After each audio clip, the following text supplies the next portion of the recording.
Witchers, welcome back to the Witcher Lorecast. This is your host, Tom, or Robots. I'm here with my good buddy, Toasty. And Toasty had to leave at the beginning and go get a drink, and then his chair was going to be my new co-host, and now he's back, so I'm slightly disappointed about that. But I'm excited you're back, Toasty. All right, sure. Cool, man. How's it going? Sure. It's a day. It's a day. It's I had a Monday off, which is weird. I did my taxes today. That's about it. Also weird. Yeah. Well, welcome back, everybody. We are continuing our journey through the kingdoms with something like that. Yeah, with Redania. This is a big one. We've been talking about the little ones more recently, but this is a biggie. This is, if you haven't heard of Redania, then you just haven't been paying attention, because do you even Witcher? do you even Witcher? Yeah, like Redania comes up a lot in the show, in the books, in the games, everywhere.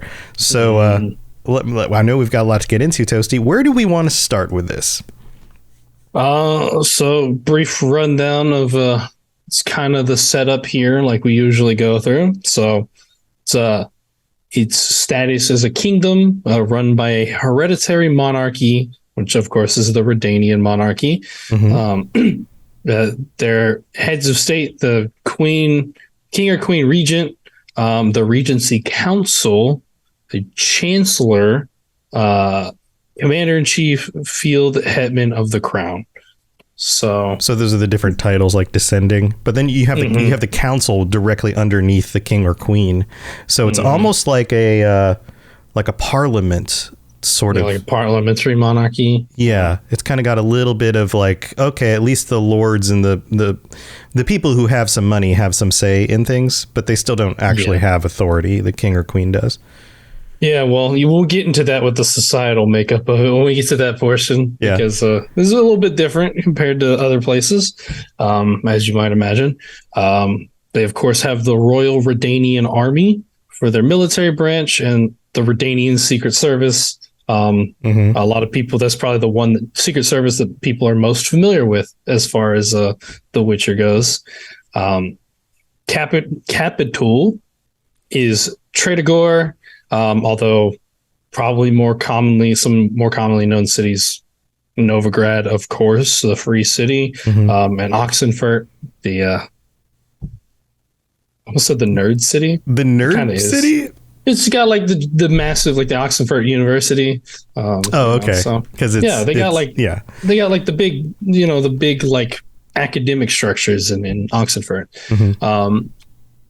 Official language is the common speech. Official currency, the Novigradian crown, of course, and copper. And they worship the Nordling pantheon. With special attention to the Eternal Fire, Creve, and Aesculapius. Esculapius, maybe? Esculapius, something like that. Esculapius. It's a word. That is a weird word. Yeah, yes. Okay. All right. And they are bordered on sides of Kovir, Cairngorm, Kaidwin, Aedern, and Temeria. Right. And a lot of that's just because they're very big. They've got they touch a lot. Yeah, they've got I'm not going to make a joke about touching a lot. All right, so let's talk about their society. Yeah. Okay. So the very specifically for societal structure of Redania is that they have a very strong idea of nobility. Okay. So how does that work? Yeah. So the higher social stratum possess more privilege here than any nearby realm. Starting to sound a little familiar. Okay. Great differences in wealth exist among the gentry, but Redanian law cares for birth, not property, making a well-born beggar the legal equal of the richest magnate. So basically, if you're highborn, you automatically get it better off than anyone else. Right. It's your bloodline, not your ownership of property and land and things like that. Yeah. So even if you're a highborn 1%, but even if you're a highborn who doesn't inherit land or whatever, you're still in the aristocracy. You still warrant a certain amount of respect and can lay claim to things later on. If, for example, land changes titles, or you amass an army and want to take over some land yourself because you have a claim to it. Yeah. Yeah. Those of high birth and great wealth draw wealth primarily from the grain trade and pedigreed horse husbandry. Horses like grain, so those two go together. As a consequence of the nobility's privileged position, the peasantry is treated worse here than any neighboring state, and only the king's iron fist keeps them from rebelling. The government of Redania is also heavily influenced by sorceresses. So you don't want to be a peasant in Redania. No. If you're going to be a peasant anywhere, it's going to suck, but more in Redania than anywhere else. Yeah, pretty much. I think there's a bit of leeway when it comes to Novigrad, because it's the free city. It's right. It's kind of like the Hong Kong, to China, in that it has its own rights and its own, like, it's almost like I don't know the history of it because I didn't look at it up specifically, but the feeling I get is that the merchants of Novigrad were strong enough in order to mandate their own rules for the city, and the nobility just had to go with it because it's at that post-Renaissance phase of European history where the merchants started to have so much power because of the wealth they were amassing. It didn't matter if they were lowborn; they had the money to make things happen and influence things. And that's the sense that I get for Redania is that very like similar post-Renaissance kind of phase of history. The middle class is starting to emerge.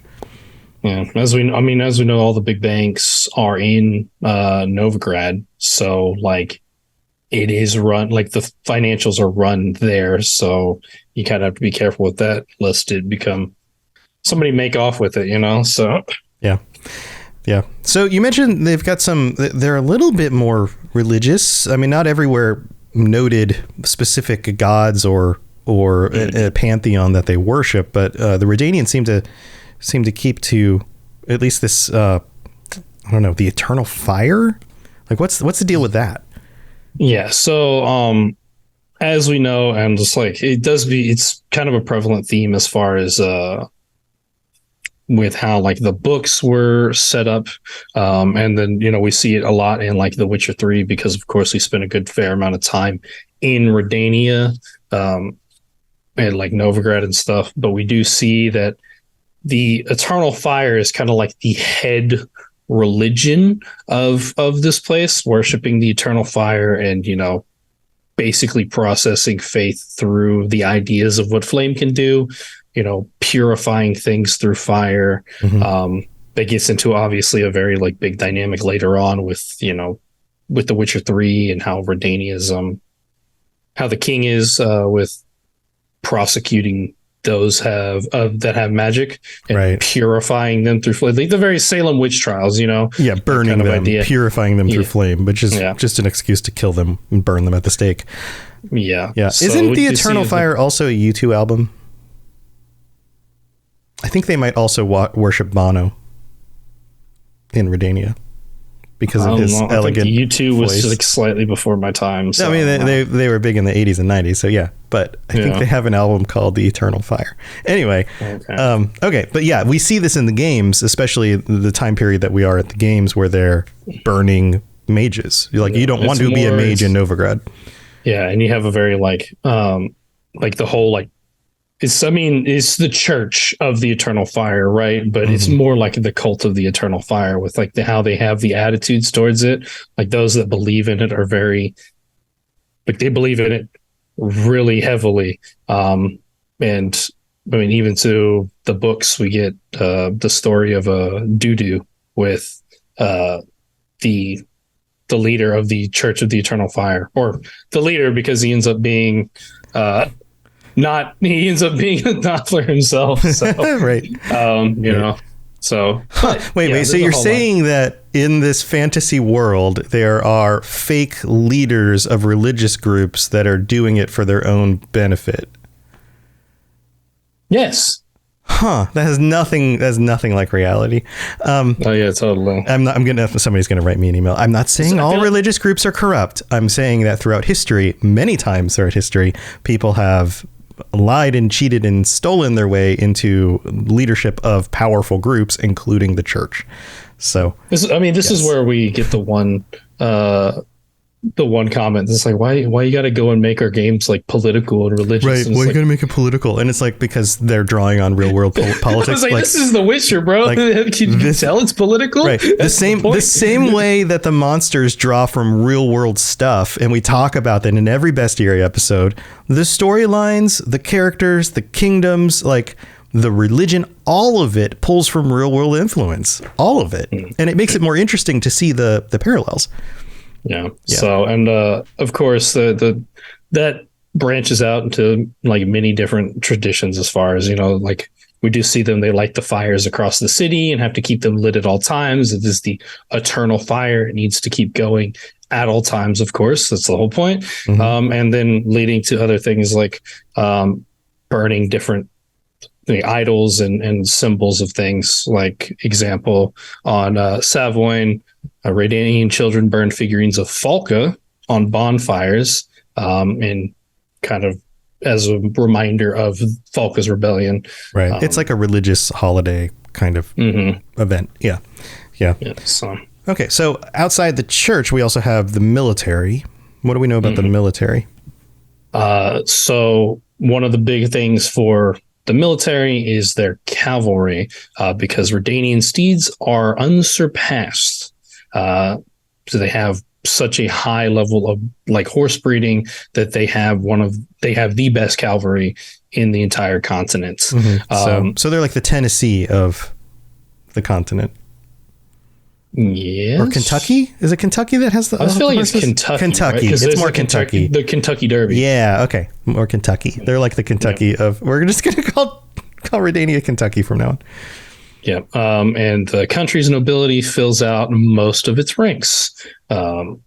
So of course, like we said before, the nobility takes up a lot of things. So they run most of the military and fill out most of the military forces, specifically the cavalry. Because, I mean, honestly speaking, the cavalry is kind of the best place to be if you think as far as military goes at this time. Yeah, absolutely. You want to be on horseback. You want to be on part of the cavalry, the people who can rush in when they need to and get out as quickly. And this is one of those crazy things about military combat during these kinds of time periods, is that when everyone's swinging weapons at each other, a little bit of a height difference makes a huge difference in your ability to fight other people. So that's why taller individuals, that's why armies would put themselves, we talked about this before, like on the hill of Sodden. Being on the hill and having to march up a hill is more difficult. It wears people out, but they also have a better angle. They have the high ground. They can shoot their bows further. But being on horseback is a very similar kind of thing, because you are now, your arms are swinging at head level of everybody you pass. So, and you're faster than them. They have to have specific weapons in order to, because you can't just reach with like a standard like sword at the person on it unless you're hitting like. And they heavily, like generally cavalry riders heavily plate their legs and stuff so that like, because the easy thing to hit is the legs and or the front of the horse, and then they put horse armor on the front. Yeah. And they pay a lot for that horses are DLC. Still thick, so it's like you have to be very like, you have to have very specialized weaponry. And I mean, we see it in a lot of examples as far as like fights like that. I mean, the Ride of the Rohirrim in Lord of the Rings, a small force of cavalry can make a huge impact on a massive army, because of that specific aspect of the advantage there is to riding horseback. And with the best horses, of course, they're going to have a really awesome one.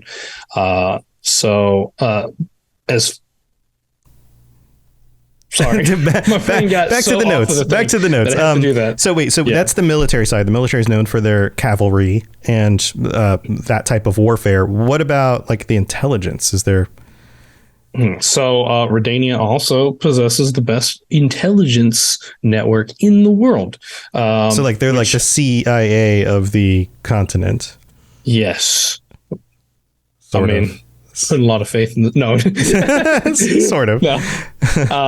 So a lot of their intelligence members have like infiltrated various kingdoms, and so they constantly have a bit of a source back to like information to know about, their enemies. And of course, Redania, what we learned from like Kaidwen and Temeri and stuff, Redania is always fighting people. Like they're always at war with Kaidwen, which, Kaidwen's always at war with everyone too. So, whatever. Yeah. But then, they have a big rival in Temeria. They have always wanted to take over Temeria. This is part of why it's so funny in the show when you see like all the leaders, all the kings and queens, all like sitting together and having conversations, because they're all constantly at each other's throats. And then sometimes they cooperate. And then it's kind of the idea of like times of like when there's a unified enemy, like it's easy to like team up and work together against the unified enemy because they pose a threat to all of you. But then once the enemy's not like in your face anymore, you turn to look at who else is like your neighbors. Right. And the history of claims you have on their land because of the mixing of different families and all that crap. Yeah. So, and as with the intelligence agency, of course, we know like Dijkstra, the most well-known spy in the Witcher like universe. Let's keep going with analogies. He's like the 007 of the Witcher verse. Like James Bond? Like he's like a spy. He's like pulling strings. He's okay. So he's less like James Bond, and he's more like. I'm trying to think of a good. He doesn't do as much the dirty work. I'm trying to think who. For some reason, the thing comes to mind is probably going to make like people angry, but like you said, pulling the strings too, which also made it very specific. The guy from Wanted. Morgan Freeman's character. I don't know. Wanted, the one where they curve bullets. He's kind of the head of that whole thing. Okay. He like runs the network as opposed to like going out himself. Because we don't see him really go. He sends out, the agent. He kind of runs things. He's the intelligence gatherer. But he's also he's kind of like a mob boss in a way in his.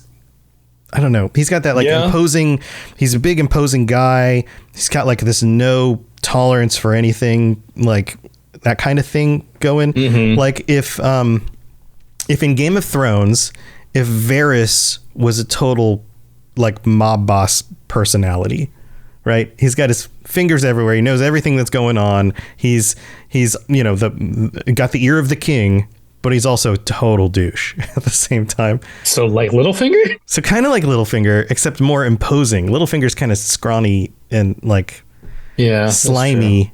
It's more, I don't know. I don't know that we have a great analogy. It's like a combination of those things. So, all right. So let's talk about come up with something to be like, oh yeah, that's right. Yeah, that's right. Perfect. The Jabba the Hutt, Rob, the princess in chat says. He's like a Jabba the Hutt. Kinda. But he's not the absolute ruler. He's the one who like bends the ear of the king and gets the king, manipulates the king to do the things that he really wants the king to do because the king's kind of an idiot. All right. Let's talk about the economy. How's the economy work? So the kingdom derives enormous profits from trade with Novigrad, as well as grain exports. Maybe said that the monarchy is the granary of the whole continent and even other parts of the world. Therefore, the dominant landscape of Redania is huge, undulating fields of grain. In the 13th century, the state economy became seriously threatened because of the flow of cheap goods from others into the country. So we've talked about that before with other places. Of course, that whole like west side of the continent kind of dealt with. So it is kind of like the American Midwest in that, like, we're still going analogies here. Lots of grain fields, horses. I can see it. Yeah. Fair enough. Yeah. And those cheap goods, of course, constituted serious competition for local artisans, and they do not have a very heavy like manufacturing like economy for themselves. Yeah. Sorry, my dog's barking at the neighbor. Okay. Anything else about like grains and horses? Grains and horses, and they have a good trade port through Novigrad, which is part of the reason why those merchants are so wealthy. Yeah, I mean, it just with them being there, obviously makes sense, and they kind of. I know as we. So I'm trying to think the other places that were like super. like super rich as far as like resources go? Because I think most of it had to do because they had farmland. Yeah, because like Temeria, most of their stuff came from manufacturing. Right. I think there was good like farmland in like Aedirn, like Aedirn area where they were, arguing about that stuff and trying to take the land back and forth. Which is on the other side of a mountain. So of course, like that becomes a very hard process to try and like, if you wanted to source, like those other smaller countries wanted to source from Aedirn because they didn't like Redania. It's like, well, you don't have a choice because you literally have to cross the mountains of Mahakam. It becomes way more expensive to import all of that because of the distance it has to go and the difficulty. And we know Redania is also like one of the biggest. I mean, like they're only smaller compared to like, I don't know, like Kaidwin, and Kaidwin does not have a lot of good land because it's super cold and barren. So right. Okay, so that's the economy. What about like their national emblems? We always talk about the banners and the visual aspect of it. So this is, that typical heraldic talk, because this is a passage directly from coats of arms of the respectable royal and knightly houses, their blazon and history. So it's going to sound, real heraldic. Schmoopy, maybe a little. Yeah. Okay. Yeah. So the colors of the Kingdom of Redania are white and red, and the coat of arms from time immemorial has been the silver eagle on a red field. Of course, now that I'm starting to learn all this stuff, red field means red background. That's like the main set in the back. Of this eagle, the ancient emblem of King Abrad, the old oak, various emotions and forms were, notwithstanding presently the insignia is like King Radovid IV had determined and approved in edict. Ghouls, colon, yeah. There's a lot of stuff going on here. Right. Ghouls, an eagle displayed argent, crowned, beaked, and membered, or grasping in the dexter claw and scepter, or period. Wow. The eagle is charged on the breast with an escutcheon. What is that? Escutcheon? Is that a weapon? I think it's like an escutcheon. I think it might be. Here, I'm going to Google it. I think it might be a weapon. A shield or emblem bearing a coat of arms. Yeah. So it's got its own a coat shield. of arms on their coat of arms. Right. It's like a shield with the coat of arms on the coat of arms. Yeah. Yeah. Sable, a cross, or period. Escutcheon is arms of Yarmulak, country located in the interfluve of rivers Pioina and Bra, ultimately vassalized by Crown of Redania during reign of Radovid the Bald. Was this translated through like a Google Translate from Polish? And that's why it reads a little funny. It is quite possible. This is kind of how they talk. This is a weird, Yeah, we don't see a lot of that though. Like you see a lot of this like antiquated language in Tolkien's works, for example, because he was a philologist. He studied language. He wanted everything to feel authentic. You don't see as much of that in the writings of The Witcher. In this, like if something's old, it just says this is old. It has a big tradition, long tradition, whatever. But it's rarely do you get like the flavor text in the way that people would have spoke it, So I have to wonder if maybe this is a translation this one's thing. Crazy. I was just like, all right. But essentially, the idea is that it's the silver eagle on the red background. And I think argent, if I remember correctly, was that it was kind of like spread out, like very, it's basically making like a grand display of itself. It has a crown, of course, has the beak. It has its it actually has like its legs in the design. Where argent just means silver or silvery white. Oh, right. Okay, that's what it means. Gotcha. Yeah. So silver eagle, and then it sometimes has a scepter. It sometimes has a shield with a coat of arms on it. Sometimes has like a cross with it. Like there's a lot of different. I mean, it's one of the most often changed ones as far as the coat of arms go generally for Witcher kingdoms. Yeah, it's not consistent. It's probably like a different time periods, different rulers updated it and all of that.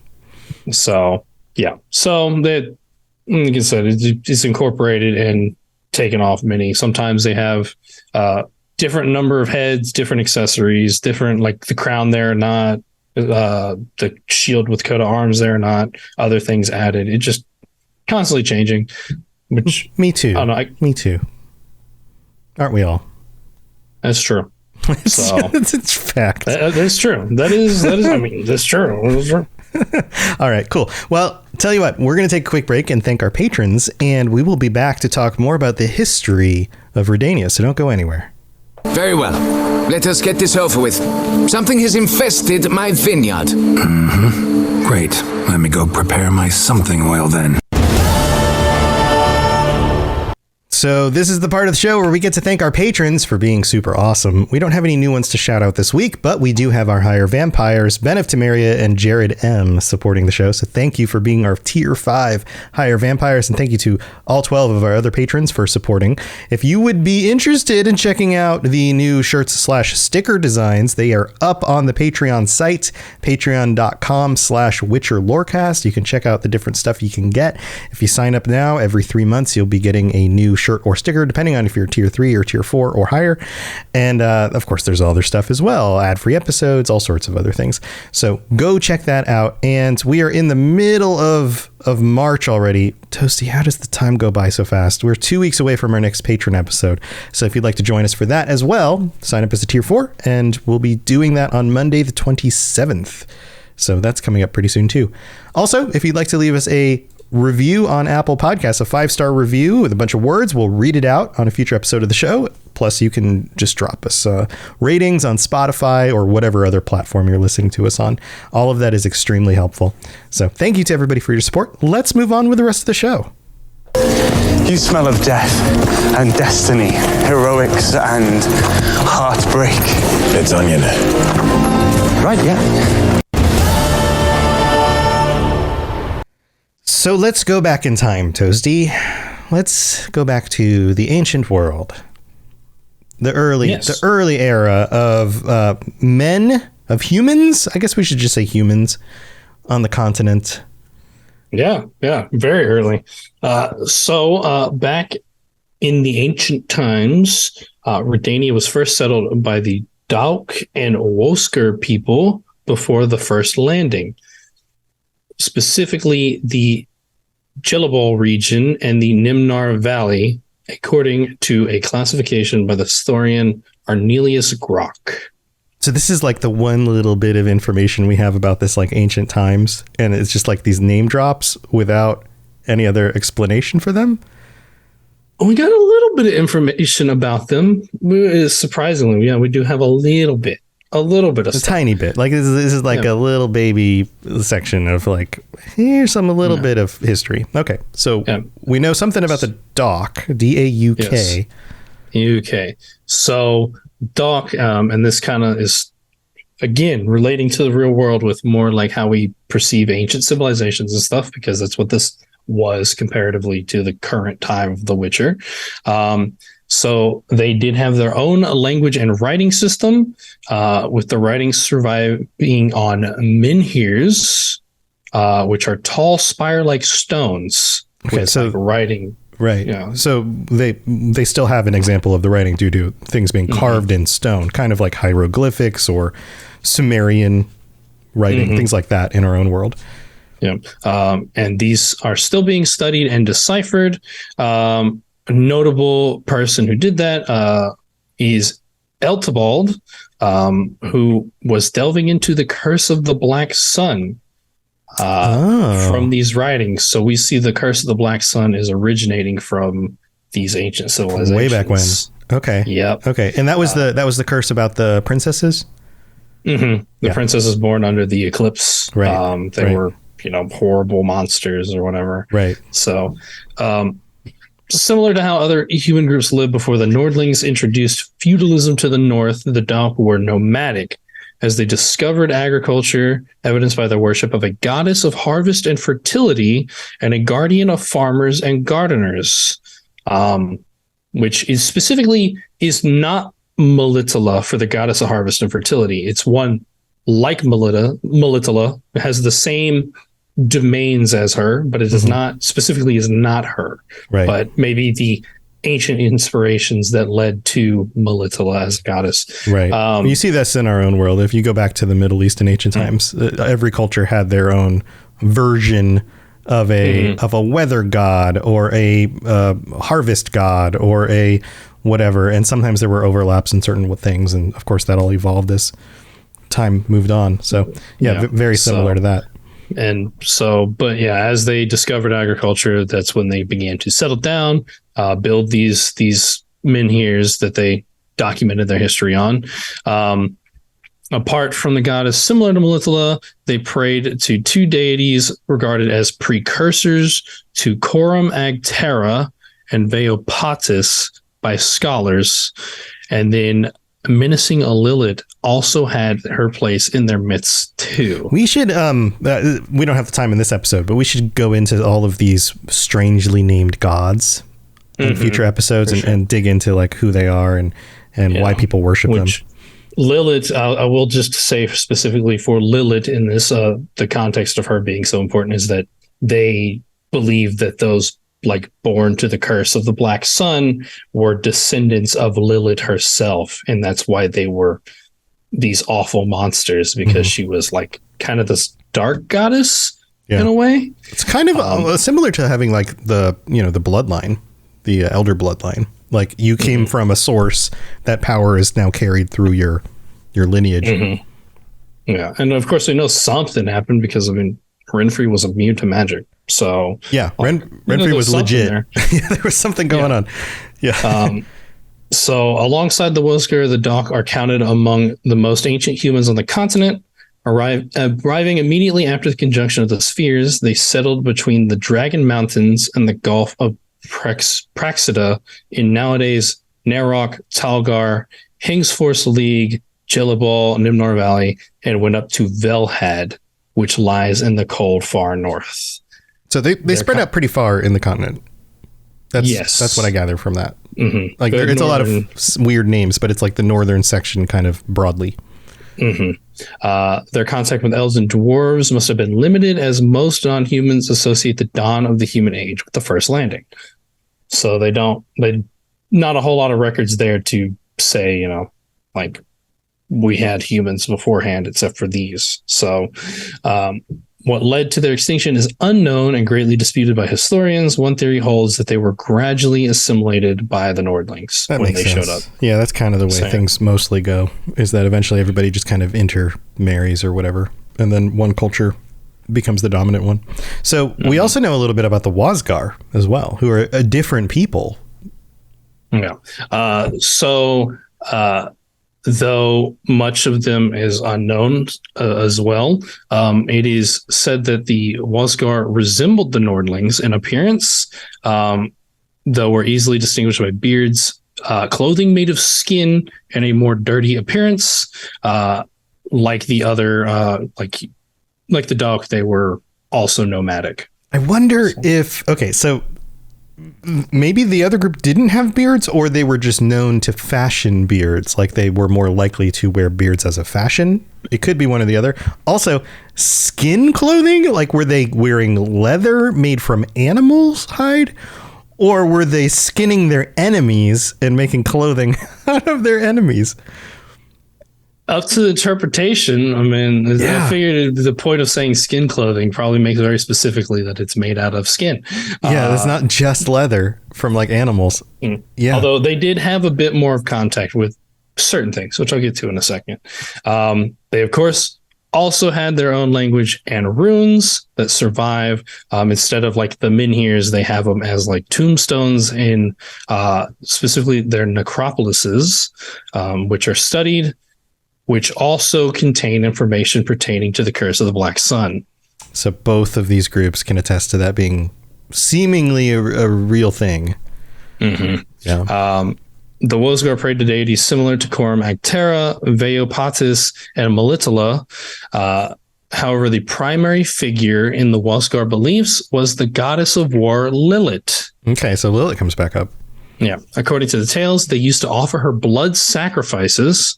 The Wosgar believed themselves to be her chosen followers who would survive her return and the massacre of the unfaithful. It's one of those. Yeah. It's one of those. Yeah. Once everybody else dies, this will be put right.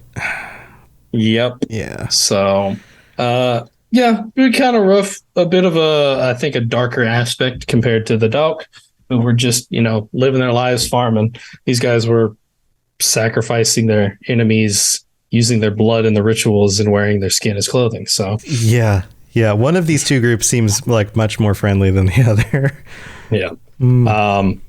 Also, like I said before, most ancient people, they had settlements in the same areas, although they did spread a bit further south and colonized Magturga and Geso. So a lot of overlap, just kind of. Yeah. They're a little bit more southern. The other one was a little bit more northern.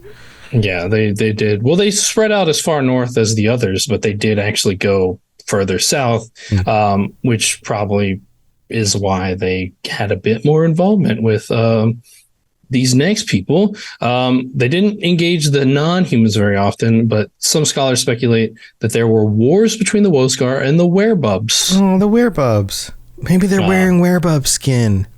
Yeah, that's my thought. Because werebubs consider or regard Lilith as the devil, essentially. So the god of an enemy army that makes you skin your enemies and drink their blood or whatever is going to be like a devil. Yeah. Totally. Yeah. When Nordland kings began forging their realms, most of the Wosgar were killed. A fraction escaped to the east, bringing the cult of Lilith along and merging with locals. The rest was likely assimilated, though some historians dispute it. Cool. Okay. Yeah, I like that there's like these vagaries around, like, we're not really sure. It's most likely this, but we're not really sure, because that's just kind of how it works. You don't ever get 100% of the evidence to know exactly what happened. Yeah, but they're over here. I mean, look at them over here. They were like, the Dalk, we're just going to bring them in. The Wosgar, I don't know, but we should probably kill them. Probably get rid of all of them. They don't seem very friendly. Yeah. They're a little rough here. But that's it for the ancient history of Redania. Moving into more current things that we know about. In 1263, they assisted in the Battle of Sodden. They, of course, King Vitzimir II bringing in his army to assist with Foltest's army and the mages to turn back the Nilfgaardians. Right. This is the whole everybody's working together because the Nilfgaardians are worse than either of us. So let's all work together. Which is funny because now that I think about it, the Nilfgaardians coming under the symbol of the Black Sun. Yeah, it's got historical ramifications. Yep. That is interesting. It's interesting. I just thought about that. Yeah. Of course, they had similar problems as far as the flooding of the cheap Nilfgaardian goods, like a lot of the other places.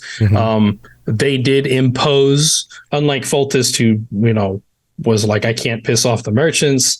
Redania did close down, to block all of this merchandise from entering Redania.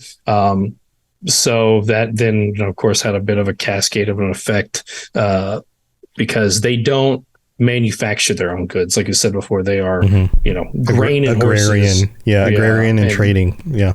Yeah. And so when it came to they needed stuff like this, but it was hard to get because they had to block off this merchandise that was making its way in order to sustain the economy. And as we know, their economy is very important to them because it's one of the best ones in the Northern Kingdoms. King Vitzimir II of Redania was assassinated during the Second Nilfgaardian War. During the interregnum, the country was ruled by a regency council headed by Sigismund Dijkstra, the head of Redanian intelligence, and Philippa Eilhart, head of the Lodge of Sorceresses, subsequently reaching the proper... Yeah. It's so funny, the whole anti-mage thing, and yet Philippa and other sorceresses have had such an influence, and yet the religion is anti-mage. It's another one of those wonderful ironies. Yeah.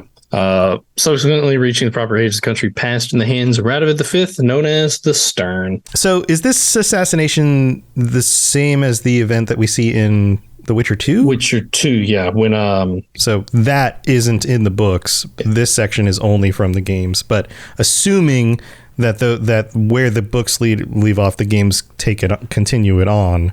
If this is actually still, I think this is like a thing in like the because we see it in the games, but I think it was like kind of something that's mentioned a bit in like the books, because we know that the timeline in the books is a little wonky as far as that goes. So, but like it does get like fleshed out, in like The Witcher 2. Right. Right. Can't remember his damn name. The bald Witcher guy. Luth. What was his name? Bald Witcher guy. I'm gonna search it. Bald Witcher guy. Of Goulet. Witcher. Something of Goulet. L of Goulet. Letho. It was Letho. Letho Goulet. Yeah. I was saying Lutho. I was close. Yeah, you were close. Letho of Goulet. Yeah, you started the L sound. I was like, it's close, but I don't know. Yeah, Letho. Letho, the big, like, that dude is huge. If you haven't seen The Witcher 2, watch a playthrough. Go look up some videos, or at least the cinematics. The cinematics are still great. And you see this really big Witcher dude, big bald Witcher dude. That's Letho. And you, at the end of The Witcher 2, get to confront him, and you can choose to kill him or not. And if you're one of those people that probably hasn't played it, but has played through The Witcher 3, you probably run into him as well, because I think by default he's still alive. Is he? Yeah, because you've come across him, and that's right. It's like that haunted, like, I'm trying to remember. There's like that haunted house out in like out in the place, like it's haunted by wraiths. That one lady wants to get like one of her heirlooms back or something, but you can go and clear out the wraiths, and he's like hiding out in the barn. Is The Witcher 3 able to pull in key events from The Witcher 2? I think so. I feel like it did. Save file. Yeah, I feel like I did, because I killed Letho, and then I didn't see him in The Witcher 3. Yeah, well, because I know when I started with The Witcher 3, like a lot of people, so I remember that he was alive, and I was on Xbox 3 or Xbox One, so the Xbox naming system is terrible, but yes, yeah, it makes it so hard to remember. It was on Xbox One, so of course, like you couldn't play it on, you couldn't play Witcher 2 on it, so that I didn't have like any save files, so it just gave me like that, like the default setup. Right. So I remember that he's there, and you can like, you can like bring him in, right? Like you can like bring him or allow him to go to Kaer Morhen or something, I think. In The Witcher 3? I think so. Can he help you with the whole, when you assemble everybody together? See, I missed all of this stuff, because I'm pretty sure I played everything on PC, and I'm pretty sure it just carried over any of the events, because or somehow I just totally missed running into him, one or the other. But yeah, I was pretty sure, like, he comes up in dialogue. People talk about him in The Witcher 3. Like, he comes up in conversation a few times, but I remember feeling like, oh yeah, that guy, well, he's gone. He's dead. Yeah. So yeah, you can invite him to Kaer Morhen. Let's not says yes, you can. Okay. Yeah. So, but yeah, that's cool. Interesting stuff. All right. So, I guess that's it. That's it for Redania. That's kind of the fundamentals. Mm-hmm. Yeah, no other thoughts for me on that. Man, I've got this weird tickle in my throat. Where do you think we're going to go next week? For those who are familiar enough, there's a lot of people in Redania that need to be talked about. So, it was kind of how we did it, talk about like the important people, but some places didn't have as many, really important figureheads, but Redania's, got King Vitzimir II, who's a big deal. Yeah. Dijkstra, Philippa, there's a lot of people here that need to be talked about. So yeah. All right. Well, we'll be digging into that stuff in the future. Words are hard. I've got a weird tickly throat. You got anything else going on you want to share before we head out, Toasty? I'm still doing the Cyberpunk Lorecast over there. If you like Cyberpunk, you're interested in that universe at all, we're kind of doing the same thing, taking a tour of the world and checking out the different countries in Cyberpunk, because most of the time you just hear about the US and Night City, and we wanted to spotlight everything else before you got real deep into that stuff. Yeah, there's a bunch of extra lore out there beyond just Night City. Mm-hmm. And of course, the new book coming out, there's going to be a bit of a spike in stuff. We also just got new art over there. I saw. Or cover art. I saw, yeah. It's got some me in it, which is cool. You guys are like little kind of cartoon, like cyber people. Mm-hmm. They even got my like dark hair on top and the white hair. Like, I thought that was noticed that too. Yes. Yeah, I thought that was cool. And then also still doing the Cyberpunks, which is a Cyberpunk Red Actual Play podcast.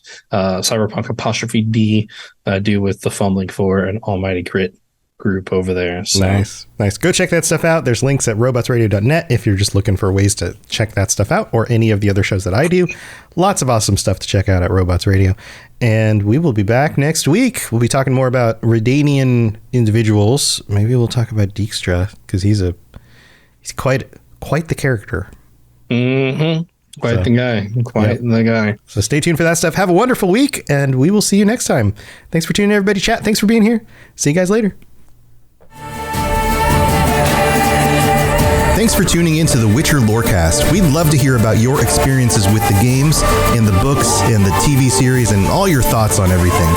Please check out the Robots Radio Discord and follow us on Twitter at Witcher Lorecast. You've been listening to a Robots Radio podcast. Smart shows for interesting people. Check out all the shows at robotsradio.net.